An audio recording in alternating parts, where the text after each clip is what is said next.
하나님의 은혜로 시작됐던 삶이 오늘 우리가 읽은 말씀 속에서 보면 참으로 가슴 아픈 스토리로 끝나는 것을 보게 됩니다.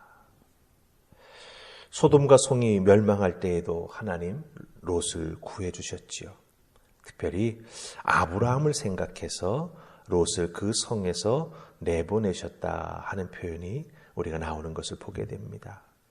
사실 롯은 아브라함과 멀어지면 멀어질수록 그 인생의 삶이 어떻게 살아가게 되고 그 끝이 어떤가라고 하는 것을 우리에게 너무나 잘 보여주는 그런 사실 본보기와 같은 모습을 우리가 성경에서 발견하게 된다라고 하는 거죠.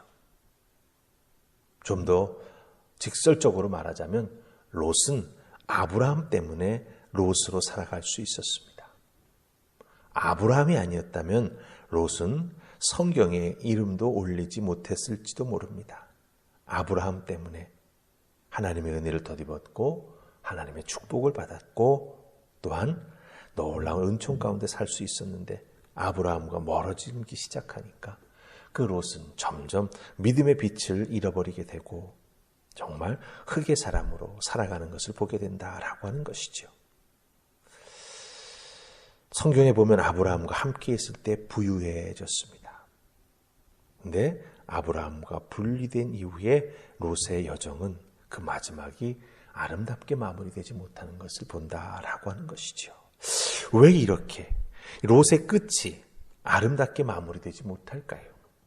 어떤 삶을 살아왔기에 이렇게 되었을까요? 오늘 말씀 속에서 보면 우리가 그 두 가지 이유를 찾을 수 있습니다. 롯의 마지막이 아름답지 못하다라고 하는 것, 그 이유를 본다면 우리도 하나님 앞에서 우리의 삶을 아름답게 마무리하기 위해서는 롯과 같은 삶을 살아서는 안 된다라고 하는 것을 발견하게 되죠. 자, 그럼 어떻게 롯이 살았기에 그 끝이 아름답지 못했을까요? 첫 번째 이유 30절에 나옵니다. 우리 30절 같이 읽습니다. 자, 시작. 롯이 소알에 거주하기를 두려워하여 두 딸과 함께 소알에서 나와 산에 올라가 거주하되 그 두 딸과 함께 굴에 거주하였더니. 아멘. 우리가 방금 30절을 읽었는데 이 30절을 읽다 보니까 반복되는 단어가 있습니다. 그것도 3번이나 반복되는 단어가 나옵니다. 무엇입니까? 바로 거주라고 하는 단어죠. 즉 동사입니다. 거주하다라고 하는 단어가 이 30절에만 3번 쓰였습니다. 거주하는 장소, 그 땅에서 롯이 이렇게 옮겨가며 거주하며 살았다라고 하는 모습이 나오는 거죠. 그리고 그 거주하는 마지막이 어디였습니까? 굴 속에 들어가 롯이 거주하게 됩니다. 여러분 잘 보세요. 소알이라고 하는 작은 성에 거하기가 두려워서 산으로 거주지를 옮기더니 결국은 굴에 들어가 거주하며 살아갑니다. 여러분, 하나님의 천사가 소돔성이 멸망당할 때 산으로 가라 말했지요. 그곳으로 가서 멸망을 피하라 라고 말했습니다. 그때 이 산으로 가라라고 하는 것은 산속에서 살으라고 하는 의미가 아니었습니다. 멸망을 피하기 위한 피난처였을 뿐입니다. 잠시만 그곳으로 가 있으라고 하는 거지요. 하나님의 심판이 그곳에는 임하지 않기 때문입니다. 소돔과 고모라라고 하는 그 지역에 한정되어 있기 때문이지요. 잠시 피하는 곳이 산이었습니다. 그곳에 가기 싫어서 소알로 갔지 않습니까?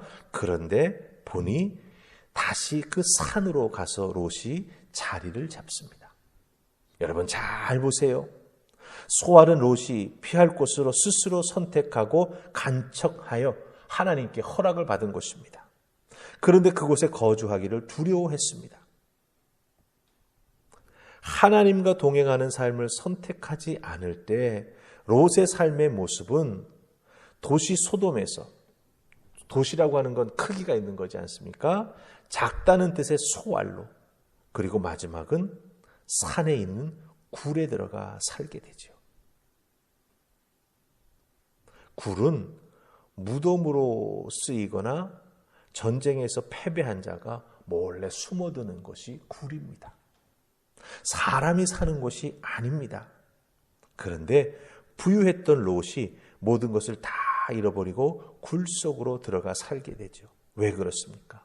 결국 자기 뜻에 따라 삶을 살아왔기 때문이다 라고 하는 거예요.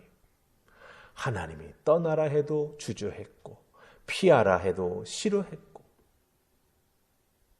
간청했던 곳을 허락해 주었지만 그곳에 사는 것을 또 두려워하여서 결국은 산으로, 마지막은 굴 속으로. 무엇입니까? 자기 뜻입니다. 자기 생각입니다. 자기가 느끼는 대로 반응합니다. 여러분, 신앙생활은 그렇게 해서는 심지가 굳게 신앙생활할 수가 없어요. 믿음의 사람으로 굳건하게 자리 잡기를 소망한다면 무엇을 우리가 생각해야 됩니까? 하나님과 동행하는 삶. 하나님이 말씀하시는 것을 귀 기울여 듣고 하나님 말씀에 순종하는 삶 살아가는 것. 그것이 이 땅에서 복받는 인생이 된다라고 하는 거죠. 그 모습으로 살아가야 그 삶이 아름답게 마무리될 수 있다라고 하는 거예요. 근데 롯은 그렇게 하지 못했습니다. 그래서 그 마지막이 결국 굴 속에서 끝난다라고 하는 거죠.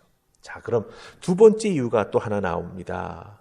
31절에 보면 롯의 삶의 마지막이 아름답지 못한 이유가 나옵니다. 우리 31절 보십시다. 같이 읽습니다. 자, 시작.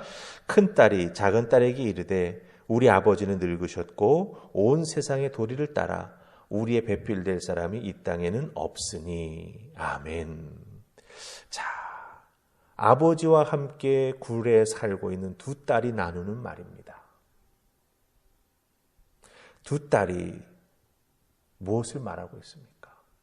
세상의 도리로는 굴 속에 살고 있는 우리와 결혼해 줄 사람이 아무도 없다.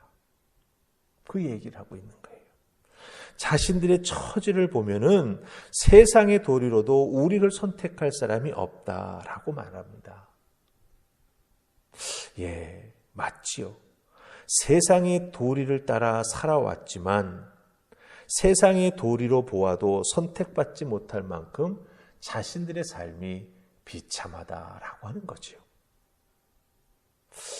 근데 사실 이 부분은 우리가 곰곰이 생각해 보아야 합니다. 왜 이렇게 세상의 도리로 따져도 선택받지 못할 삶을 살게 되었을까?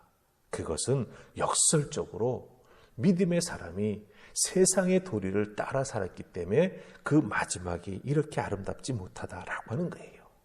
하나님을 떠나 살았기에 세상의 도리로 살펴보아도 선택받지 못할 그런 인생이 되고 말았다라고 하는 것입니다. 사실 롯과 이 두 딸은 하나님의 심판을 온몸으로 겪어놨지 않았습니까? 겪어보지 않았습니까? 하늘로부터 하나님의 불심판이 임하는 것을 보지 않았습니까?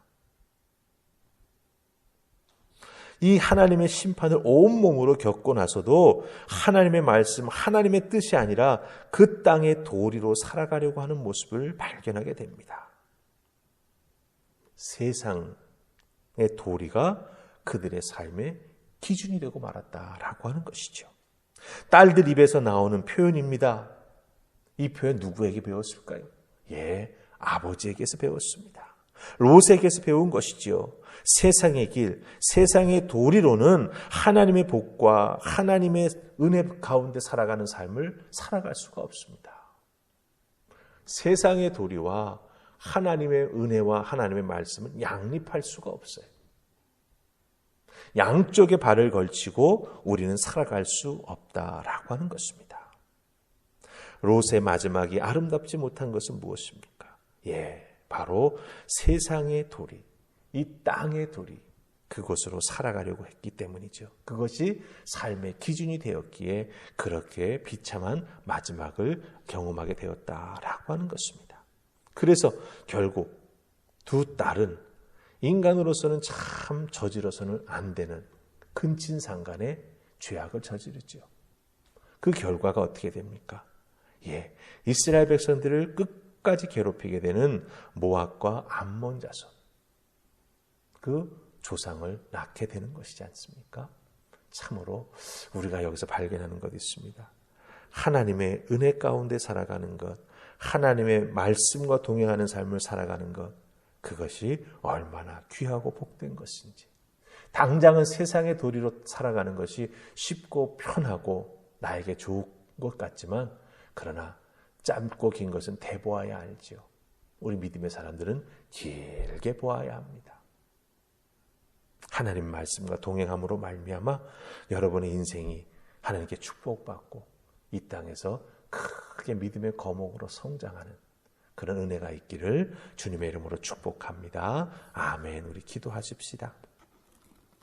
좋으신 하나님 은혜 감사합니다. 오늘도 이 새벽 저희들을 주의 전으로 부르셔서 롯의 그 인생의 마지막을 봅니다. 아름답지 못함을 봅니다. 왜 아름답지 못했는지 오늘 말씀은 우리에게 정확하게 그 이유를 알려주고 있습니다. 말씀으로 깨닫게 해주셨사오니 기억하게 하시고 마음에 품고 그것을 우리들의 삶에서 또다시 범하는 미련한 우리가 되지 않도록 주여 도와주시옵소서. 말씀에 순종하며 하나님과 동행하는 하나님의 자녀 될 수 있기를 소원하옵고 예수님 이름으로 기도하옵나이다. 아멘.